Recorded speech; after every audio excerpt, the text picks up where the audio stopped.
name is Rita Torres. I'm 33 now.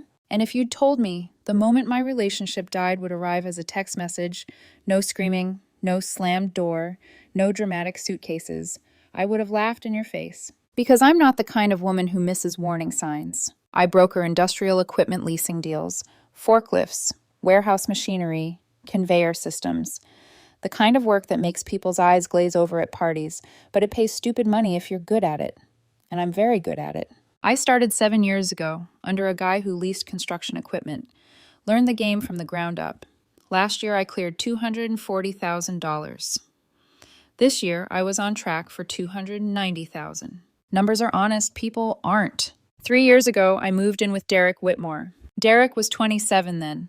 Beautiful in that soft, curated way, like he'd been designed for good lighting. He worked part-time at a boutique called Essence & Carner that sold $45 candles and $200 throw blankets. 20 hours a week, mostly standing around scrolling, pretending he wasn't dying inside. He hated it. Every dinner conversation was the same song in a different key. I'm wasting my life, Rita. I'm meant for something bigger. I'm creative. I can feel it. And here's the thing. He wasn't faking the passion. Derek could talk for hours about color palette is, mid-century modern furniture, how warm neutrals weren't a trend but a lifestyle. He had an eye. He had taste. He could look at a room and describe what it wanted to be. So when he came to me with his big proposal, I didn't immediately say no. We were at dinner when he laid it out. He'd been rehearsing.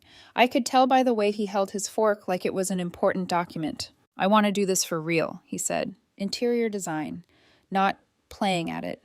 I want courses, certification, a portfolio. I want to network with the right people. I want to be featured. High-end residential, vacation homes, the whole thing. I waited, and then he said the part that mattered. I need to quit the boutique. I need to focus full-time.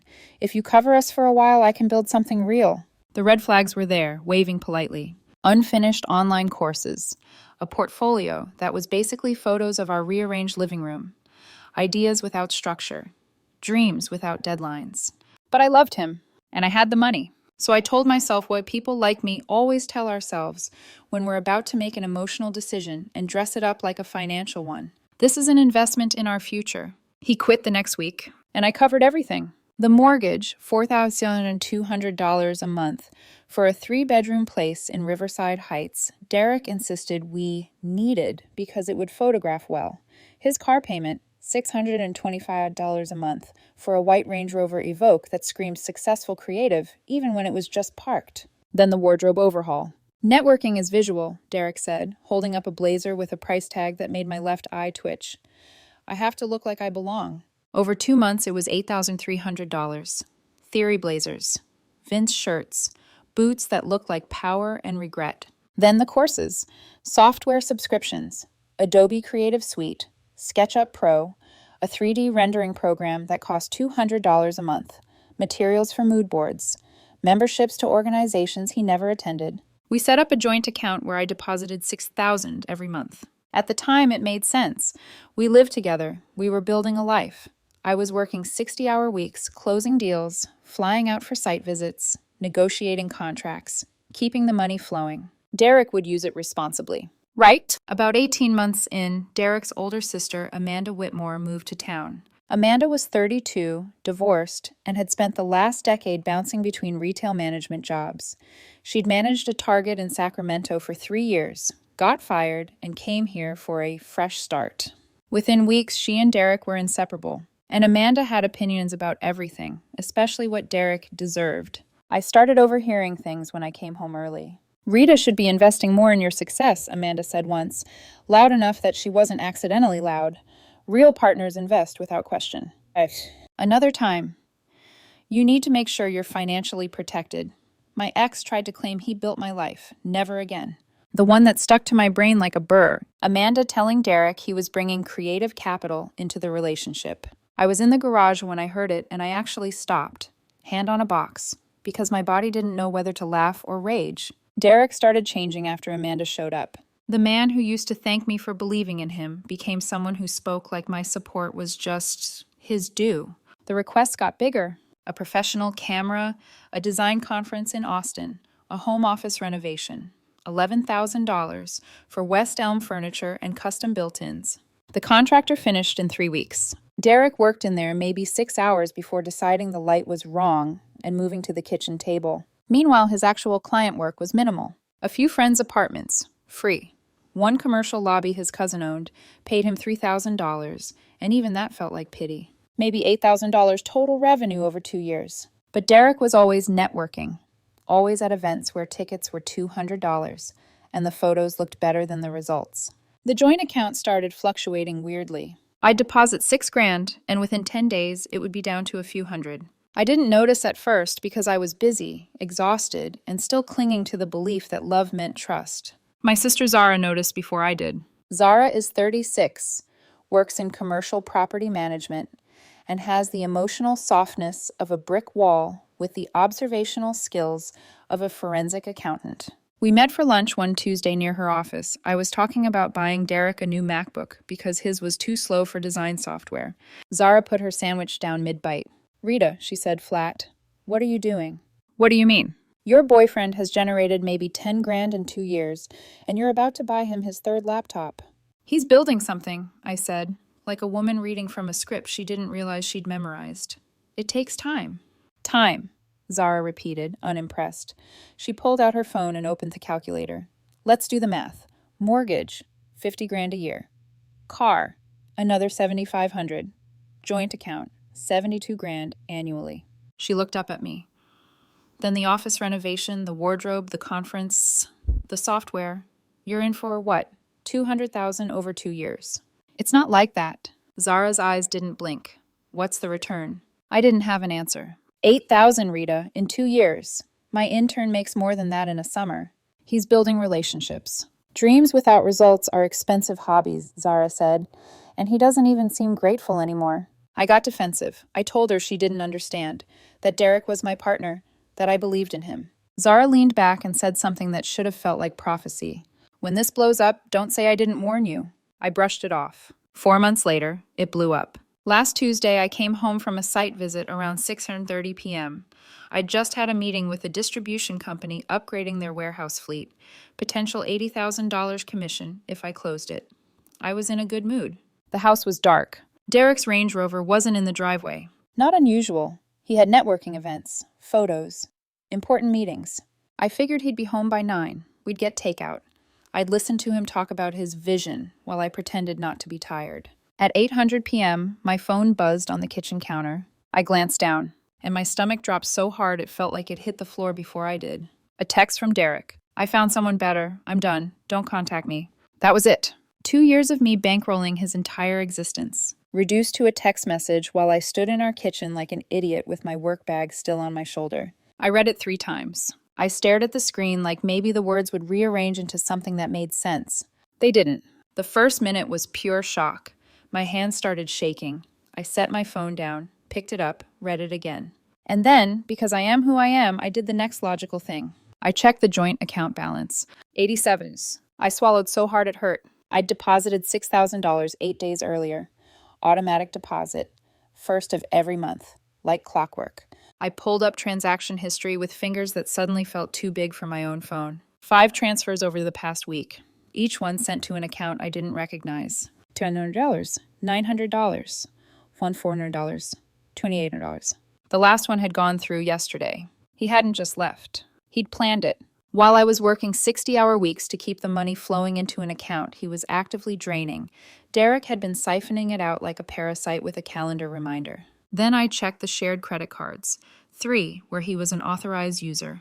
New charges $18,400 in the past 2 weeks. Designer luggage, hotel charges downtown, dinners at places I'd never heard of, a charge at Tiffany, spa services, more clothes. He'd been spending my money to fund his exit strategy, planning it while sleeping next to me. Zara's voice came back, sharp as a blade. "When this blows up, don't say I didn't warn you." I stood there in my kitchen for 10 minutes with my phone in my hand, reading those transactions over and over until shock started turning into something colder. Derek wanted out. Fine.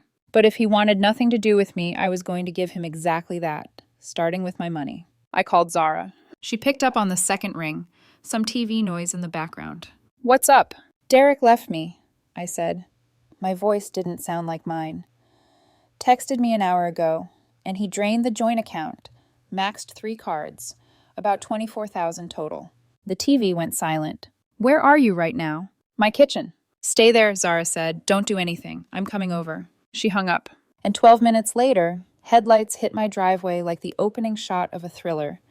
Because my sister doesn't drive when she's angry. She came through the front door without knocking, found me still standing there, and didn't ask if I was okay. She just held out her hand. Show me the accounts. And as I turned my phone toward her, I realized something terrifyingly simple. This wasn't heartbreak yet. This was war. Zara didn't sit down at first. She stood beside me at the kitchen island like a judge reviewing evidence, eyes moving fast over my screen, jaw tight in that way that meant she'd already decided what Derek had done and what he deserved for it. When she finally looked up, her voice was calm. Too calm. Okay, she said, here's what you're going to do, right now. I blinked like my brain was still catching up to my body. Zara! No, she cut in. Listen. You are still in shock, which is the only reason you haven't done something stupid like text him back, beg for an explanation, or promise to talk like adults. You're in robot mode. We use robot mode. I didn't argue. I couldn't. My emotions were trapped behind glass. Zara slid onto the stool beside my laptop and started listing steps like she was reading off a safety manual. Credit cards first. Remove him as an authorized user. All of them. I logged into the banking portal with fingers that didn't feel like mine. There he was, Derek Whitmore, authorized user, 3 cards. Click, remove. Click, remove. Click. A small notification popped up. Changes will take effect within 60 minutes. Within an hour, Derek's shiny, new life would start getting declined like a bad idea. Zara nodded. Good. Next, subscriptions and auto payments. Anything he touches, gone. Netflix, Hulu, Spotify, HBO, Disney+. The gym membership Derek insisted was for his mental health, canceled. That $200 rendering program, canceled. A professional organization membership that he never attended a single meeting for, canceled. Each cancellation felt like cutting a thread. Not dramatic, not loud. Just the slow, surgical unweaving of the life I'd stitched around him. Then Zara leaned closer. Phone. He's on my family plan, I said, the words tasting sour, like I was the one doing something wrong. Zara didn't blink. Suspend it. I logged into Verizon, found his line, hovered for 1 second. There was a tiny part of me, small, pathetic, still romantic, that whispered, if you do this, it's real. Zara must have seen it in my face because she said quietly, he made it real when he emptied your account. I hit suspend. The screen refreshed. His number went dark. I stared at it, waiting for guilt to crash over me. It didn't. It was worse. I felt empty, like someone had scooped something out of my chest and left me hollow. Zara leaned back in her chair. Now the bank accounts. I can't close the joint account, I said. His name is on it too. Then withdraw whatever's left and open a new one, she said, like this was obvious. I transferred the remaining $87 out of the joint account into my personal savings. It was almost insulting, like a joke Derek left behind. Then I opened a new checking account at a different bank because Zara insisted it mattered. New bank, she said, not just new passwords, new walls. I transferred $15,000 from savings into the new checking, enough to keep my life running without risking him slipping another hand into my pocket. Zara watched me change passwords, banking, email, investments, Amazon, anything tied to my identity. Turn on 2-factor authentication, she added, and make sure it's not going to his phone. That made my stomach flip, because I realized I hadn't even thought about that. How many things in my life were still linked to Derek without me knowing? How many doors had I handed him keys to just because I loved him? By the time we finished, it was almost 11 p.m. The house felt colder, not physically, emotionally, like love had been the insulation and someone ripped it out. Zara stood and scanned the kitchen. You're not staying here tonight. I frowned. This is my house too. And he might show up at 2 a.m. with Amanda and a police escort claiming he's scared of you, Zara said. People like Amanda don't fight fair. Pack a bag. You're coming to my place. My first instinct was to argue. Pride. Stubbornness. But then I pictured Derek and Amanda in the driveway, acting wounded, turning me into the villain in my own home. And I realized Zara wasn't being dramatic. She was being strategic. So I packed. A duffel bag with clothes for a week, toiletries, my laptop, and the folder where we kept important documents, mortgage statements, insurance, my passport, the title paperwork. Zara watched me move through the house like a ghost. And as I zipped the bag, my phone buzzed. A notification from my banking app. Authorized user removed. One down. The war had started. Zara's condo was across town. One bedroom, clean, minimal, organized, like her brain. She set me up on the couch with blankets and a pillow like she'd done this before. Try to sleep, she said, but her eyes were sharp, alert. I'm not going to sleep, I admitted. I know, she said, but lie down anyway. Your body needs to feel like it's doing something normal. She went to bed. I lay on the couch, staring at the ceiling. My phone sat on the coffee table like a loaded weapon. I expected texts, calls, panic. But for a long time, nothing. Silence. And somehow that silence hurt more because it felt like proof Derek was already gone. Like he'd cut me out clean. Like I was the only one bleeding. Around 1:17 a.m., the text started. Unknown number. Why isn't my card working? Rita, this isn't funny. I need access to our money. Call me now. I didn't reply. 2 minutes later, Amanda says you're trying to manipulate me by cutting me off.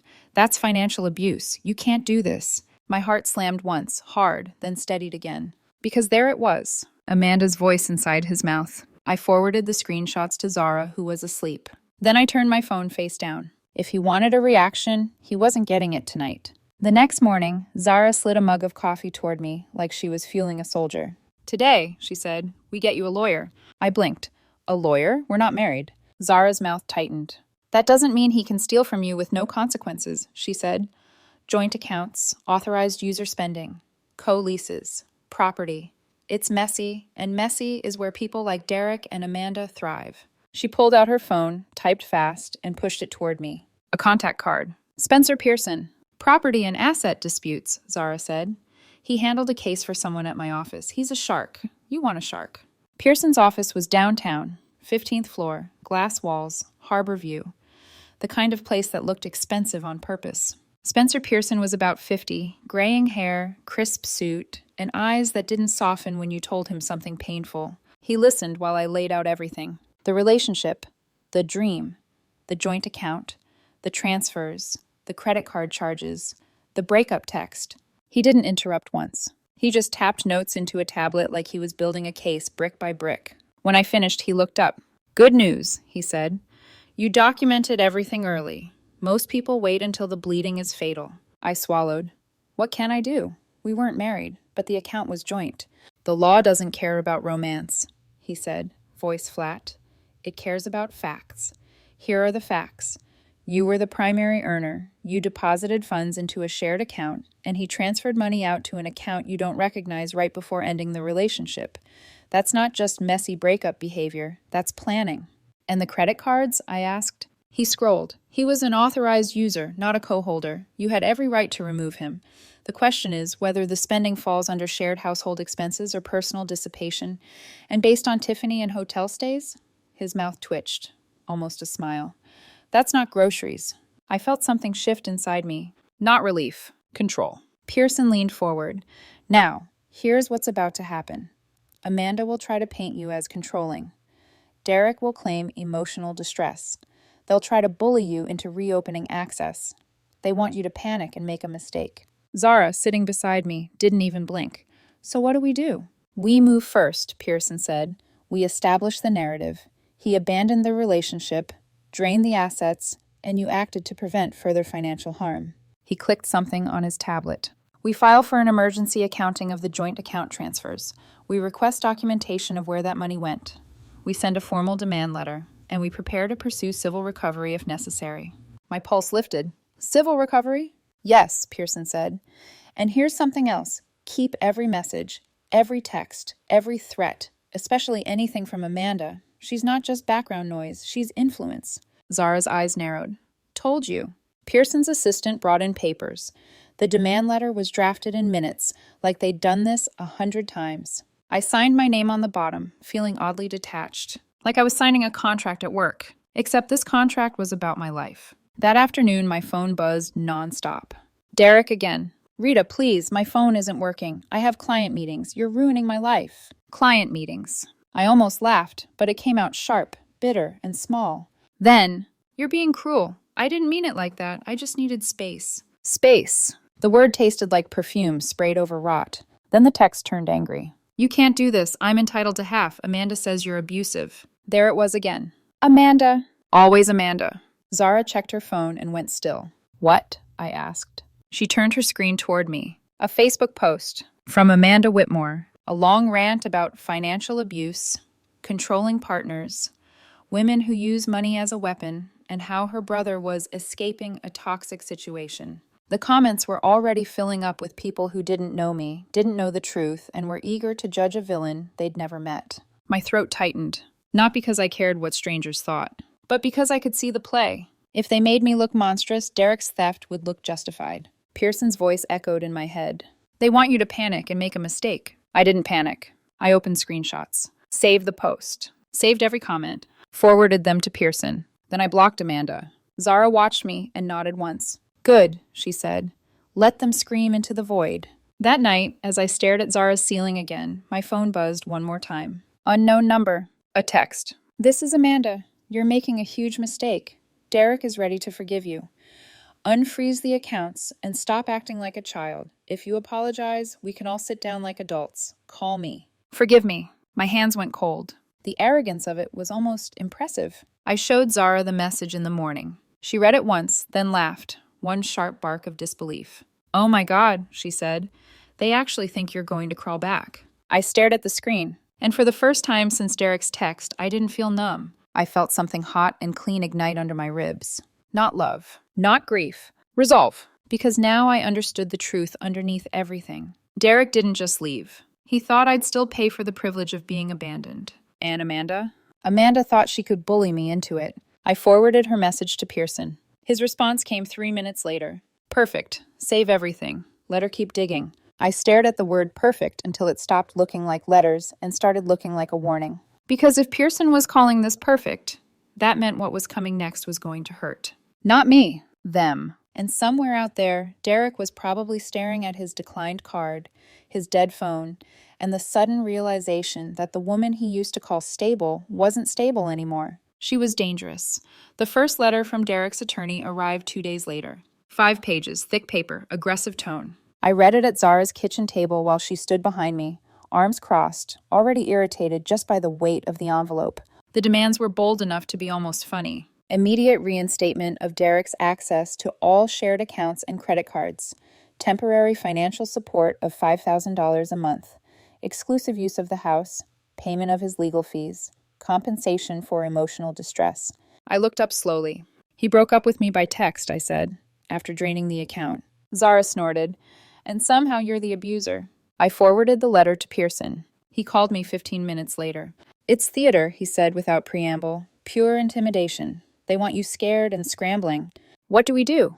We respond with facts, Pearson said, and we don't blink. His response went out the following Monday. 8 pages. It read like an autopsy. A timeline of every deposit I'd made into the joint account. Every transfer Derek made out. Screenshots of the breakup text. A breakdown of the credit card charges. Dates, vendors, amounts. A formal request for a forensic accounting of where the money went. The final paragraph was my favorite. Ms. Torres is not engaging in financial abuse. She is protecting herself from further harm after Mr. Whitmore abandoned the relationship and dissipated shared assets in anticipation of his departure. 3 days later, Pearson's assistant called. They want a settlement meeting. The conference room was all glass and polished wood, designed to make everyone feel exposed. Pearson and I sat on one side of the table. On the other, Derek, his attorney Hastings, and, of course, Amanda. I felt my jaw tighten the second I saw her. She wore a sharp blazer and the kind of smile people practice in mirrors when they think they're winning. Pearson didn't even sit down. Ms. Whitmore, he said, eyes flicking to Amanda, this is a legal settlement meeting between the parties and their counsel. Unless you're here in a professional capacity, you'll need to wait outside. Amanda's smile froze. I'm here as emotional support, she said. My brother has every right. He has a right to counsel, Pearson interrupted smoothly. Not a commentary track. Amanda turned to Hastings. You said I could be here. Hastings looked uncomfortable. Pearson didn't. You can step outside, Pearson continued, or this meeting ends now. For a moment, I thought Amanda might explode. Instead, she stood up abruptly, grabbed her purse, and stormed out without a word. The door closed. The air shifted. Derek wouldn't look at me. Pearson opened his folder. Let's get down to business, he said. Your client is requesting temporary support, exclusive use of the house, and legal fees. We're offering none of that. Hastings leaned forward, launching into a prepared speech about Derek's sacrifices, his career pause, the supportive partnership he'd relied on. Pearson let him finish. Then he slid a document across the table. That, Pearson said, is a breakdown of every dollar Ms. Torres spent supporting your client over the past 2 years. Hastings glanced down, his brow creased. Mortgage, vehicle, courses, software, wardrobe, conferences, equipment. Total direct support, $148,000. Pearson paused. In return, Mr. Whitmore generated approximately $8,000 in revenue. Derek shifted in his seat. Pearson continued, voice calm and lethal. Then, immediately prior to ending the relationship via text message, your client transferred funds out of a joint account and maxed out authorized credit cards to the tune of $24,000. Hastings cleared his throat. That money was joint and dissipated in bad faith, Pearson cut in, which is the relevant part. The room went quiet. Here's what's going to happen, Pearson said. The house will be sold. The equity will be split, adjusted to account for the assets your client removed during his exit. No temporary support, no attorney's fees, clean break. That's not acceptable, Hastings started. Pearson didn't raise his voice. He didn't need to. Then we go to trial, he said. We subpoena every account. We put your client on the stand and ask him to explain why he needed hotel stays, designer luggage, and Tiffany purchases after abandoning the relationship. We document third-party interference. His eyes flicked briefly to the door Amanda had exited through. And we request an uneven split based on dissipation and bad faith. Derek's hands were shaking now. Hastings leaned over and whispered to him. Derek shook his head, eyes wet. Finally, Hastings straightened. We'll need time to review. You have 48 hours, Pearson said. After that, we proceed. The meeting ended. Derek didn't look at me as he left. Amanda was waiting in the hallway, immediately pulling him into a tight, theatrical hug. I watched them for a second. Not with anger, with clarity. 2 days later, Hastings called Pearson. They'll accept the terms. The house would be sold. The equity split adjusted. No ongoing financial ties. Pearson smiled when he told me. She has no leverage, he said, and Hastings knows it. What about the joint account transfers? I asked. Pearson's smile sharpened. That's phase 2. The house went on the market the following week. It sold in 11 days. During that time, Amanda's texts escalated from manipulative to unhinged. You're ruining Derek's life over a mistake. Real partners don't abandon people when things get hard. You're vindictive. I forwarded every single message to Pearson. Then I blocked her. When the house closed, the numbers were clean. After the mortgage payoff and closing costs, the net proceeds were split per the agreement. Derek received $43,000. I received $63,000. Then the civil claim kicked in. Derek had ignored it, refused to respond, because Amanda told him he was entitled and should stand his ground. So the court issued a default judgment, $6,000 plus $100 in costs. The bank froze $7,200 from Derek's settlement and transferred it directly to me. When Pearson told me, I sat very still. Not because I was shocked, but because I could see the pattern now. Every bad decision Derek made after leaving me had Amanda's fingerprints all over it. And every one of those decisions was about to cost him more. We weren't done. Not even close. The funny thing about consequences is that they rarely arrive all at once. They come in waves. Quiet at first, administrative, boring on paper, and then suddenly, devastating. The first wave hit Derek's credit cards. About a month after the house sale finalized, I got a letter forwarded from Pearson. One of the credit card companies, the one Derek had used most enthusiastically, was pursuing him, not me, for the unpaid balance. I read the letter twice, then a third time, and then I smiled. Here's what Derek hadn't understood, because Amanda had been too busy feeding him rage instead of facts. When I removed him as an authorized user, the timing mattered. All of his shopping sprees, the luggage, the hotels, the dinners, had happened after the separation date. And Pearson had been very intentional about one clause in the settlement. Any debts incurred by either party after the separation date are the sole responsibility of that party. The credit card company's lawyers had done their homework. They found the agreement. They saw the dates. And they went straight for Derek. Pearson called me the day he found out. I had nothing to do with this, he said, almost amused. They're acting independently. But Derek's about to learn that authorized user doesn't mean protected. What happens now, I asked. He settles, Pearson said, or they get a judgment. Either way, his credit takes a hit. I pictured Derek opening that letter. The confusion, the panic, the moment where he realized the safety net he assumed I'd provide wasn't there anymore. Then came the car. The white Range Rover Derek loved because it looked expensive even when he wasn't. The lease was in both our names, but I was the primary. I'd stopped the auto pay the night he left. 3 months passed. Missed payment notices escalated into threats. Then one morning, before I'd even finished my coffee, Pearson called.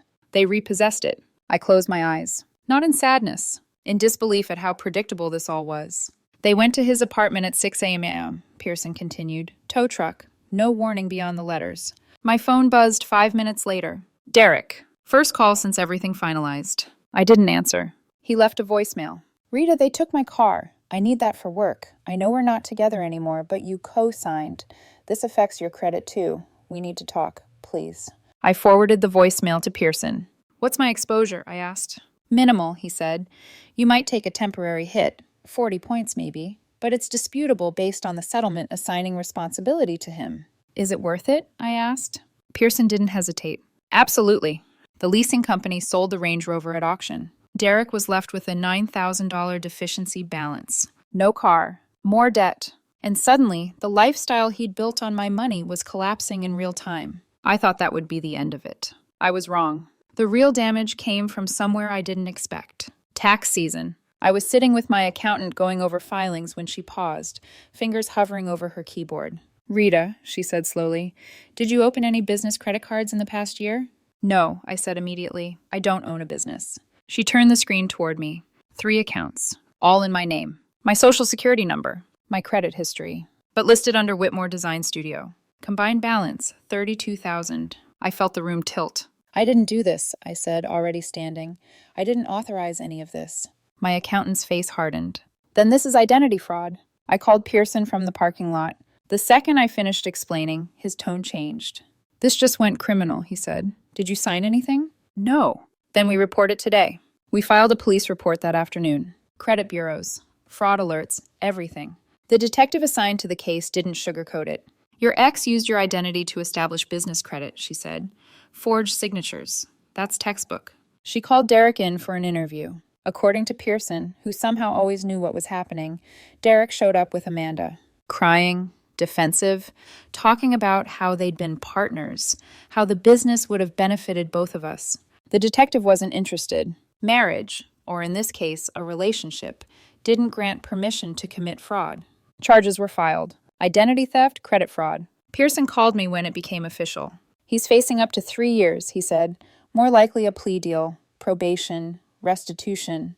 But he'll have a record. I leaned back against my kitchen counter in my new house, the one I'd bought with my settlement money. Paid cash. Quiet. Mine. What about the debt? I asked. Full restitution, Pearson said, plus your legal costs, and the cards will go after him directly. It felt surreal, like watching dominoes fall that I hadn't even pushed. The plea deal came a few weeks later. 2 years probation, $35,000 restitution, 300 hours of community service, felony reduced to a misdemeanor if he completed probation successfully. Whitmore Design Studio dissolved quietly. Turns out it's hard to build a luxury brand when your name is attached to fraud charges. 6 months after everything finalized, I was sitting on my couch watching the playoffs when my doorbell rang. I wasn't expecting anyone. I looked through the window and actually laughed, because standing on my porch were Derek and Amanda, both dressed like they were headed to a job interview, both holding folders. Folders. I called out, Zara! She walked over, took one look, and grinned like Christmas had come early. Oh, she said, this is going to be good. I opened the door. Derek's face lit up like I'd just agreed to something. Rita, thank you for seeing us, he said quickly. We really appreciate you taking the time. I didn't agree to anything, I said calmly. Why are you here? Amanda jumped in. We have a proposal. Zara leaned against the wall behind me, arms crossed, delighted. A business proposal, Amanda added. Just 20 minutes. I blinked once, then stepped aside. You've got 10, I said. Make it fast. Because sometimes the most satisfying thing you can do is let people finish embarrassing themselves. They stepped into my living room like it was a conference space instead of the aftermath of their own choices. Derek glanced around first, at the hardwood floors, the clean lines, the quiet. This house didn't try to impress anyone, and somehow that made it more intimidating. Amanda sat down immediately, posture rigid, like she was bracing for impact. Derek followed, placing his folder neatly on the coffee table like he was about to interview me. Zara stayed standing. She didn't need a chair. She needed a front row seat. Go ahead, Zara said brightly. You've got 9 minutes. Derek cleared his throat. Rita, the past year has been difficult for everyone, he began, voice practiced. But we're not here to dwell on the past. We're here to talk about solutions. He opened his folder. Printed charts, graphs, color-coded bullet points. The title page stared back at me. Reconciliation Partnership. Framework. I stared at it long enough that Derek shifted uncomfortably. Amanda jumped in. What Derek is proposing is a structured financial support arrangement that acknowledges the investment you made in his career development while providing a path forward that benefits all parties. Equity, I said. That's the word you're looking for. Amanda smiled like I'd just passed a test. Yes, equity. Zara made a soft choking sound from behind me. Derek pushed the first page forward. With an initial investment of $50,000, he said carefully, you'd receive a 20% silent partnership stake in the rebranded business. The room went quiet. Not awkward quiet. Funeral quiet. I leaned back against the counter. You want me to invest $50,000, I said slowly, into a business that made $8,000 in 2 years, got dissolved after fraud charges, and currently exists as a stack of printer paper. Derek's eyes flicked to Amanda. She took over smoothly. The charges will be off his record after probation, she said. And this new model is completely different. We've identified a gap in the market. Market research? Zara asked sweetly. Yes, Amanda said. Extensive. Who did it? Zara asked. I did, Amanda said, chin lifting. I have retail management experience. Zara smiled wider. You got fired from Target. Amanda's face went red. That's not relevant. It's the most relevant thing you've said, Zara replied. Derek tried to recover. I'd be focusing on affordable staging for real estate agents. It's scalable, high turnover. We've projected first-year revenue of $180,000 based on conservative estimates. Zara actually laughed. Out loud. Conservative, she repeated. You're projecting $180,000 for a man on probation with no clients and a burned reputation. This is a professional conversation, Amanda snapped. No, Zara said calmly. This is a scam with clip art. Derek's voice cracked. I'm trying to fix things. I met his eyes for the first time. Really met them. You're not trying to fix anything, I said. You're trying to survive. Silence. He swallowed. The restitution payments are killing me, he said finally. I can't keep up. I need help. There it is, Zara murmured. Amanda stood abruptly. You don't understand how hard this has been for him. You've been vindictive from the start. Sit down, Zara said, her tone changing, sharpening. You don't get to rewrite history. Amanda ignored her. You cut him off. You destroyed his credit. You used the legal system to punish him. No, I said quietly. I used the legal system to stop him from punishing me. Derek's eyes filled. Please, he said. I'm drowning. I felt nothing. Not coldness. Clarity. Get a job, I said. That doesn't involve me. Amanda scoffed. You're heartless. Zara stepped forward. No, she said. She's done being your ATM. She opened the front door. Presentation's over. Amanda gathered the papers with shaking hands. Derek followed, shoulders slumped. At the door, Derek turned back. I hope you're happy, he said. I nodded once. I am? They walked out. Zara closed the door behind them and locked it. Then she burst out laughing.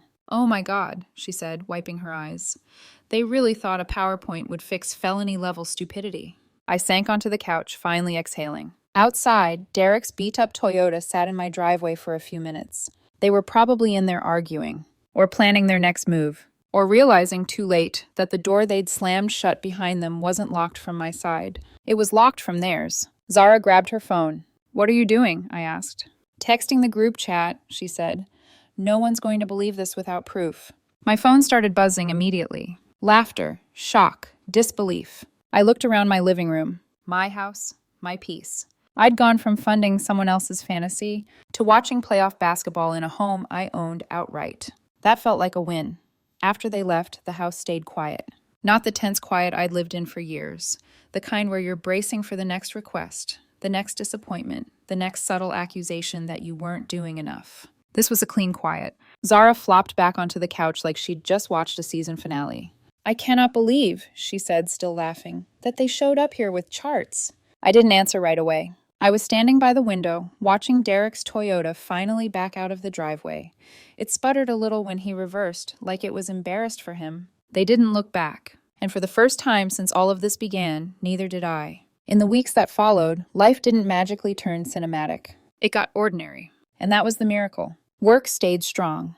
I closed the warehouse fleet deal, $78,000 commission, just under projection, but solid. My reputation hadn't suffered the way Amanda swore it would. If anything, people treated me with a little more respect.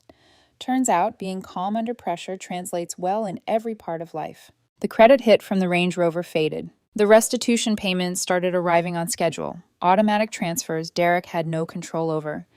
Each one felt less like victory and more like punctuation, a period at the end of a sentence that had gone on far too long. I didn't celebrate them. I didn't need to. The real reward was waking up without dread. Amanda tried once more. An email this time. Long, self-righteous, dripping with the language of therapy blogs and personal accountability she'd never practiced. She talked about forgiveness, about letting go, about how holding Derek accountable was keeping me stuck. I read it once, then I archived it. No response. Because the most powerful thing I learned through all of this was simple. Closure doesn't come from confrontation. It comes from disengagement. About a year later, I ran into someone who knew Derek, an acquaintance from a networking event, one of those polite conversations you can't escape. "Hey," she said hesitantly, "weren't you with Derek Whitmore, the designer?" "Was." I nodded. She hesitated. I heard, "Things didn't work out." "That's one way to put it," I said, neutral. She shifted, uncomfortable. "Yeah, he's, working retail again. Different city. Keeps a pretty low profile." I felt nothing. No satisfaction. No bitterness. Just distance. Like hearing about a storm that passed through a town you no longer live in. That night, Zara and I sat on my back patio with cheap wine and better silence. "You know what the wildest part is?" she said. "They really thought you'd still fund them." I smiled faintly. They confused kindness with weakness. Zara raised her glass. "And you taught them the difference." I clinked mine against hers. But inside, I knew the truth was quieter than that. I didn't teach them anything. They taught themselves by underestimating the one person who had been holding their lives together. So here's the thing I'll leave you with. I didn't destroy Derek's life. I stopped financing his lies. I didn't punish Amanda. I stopped listening.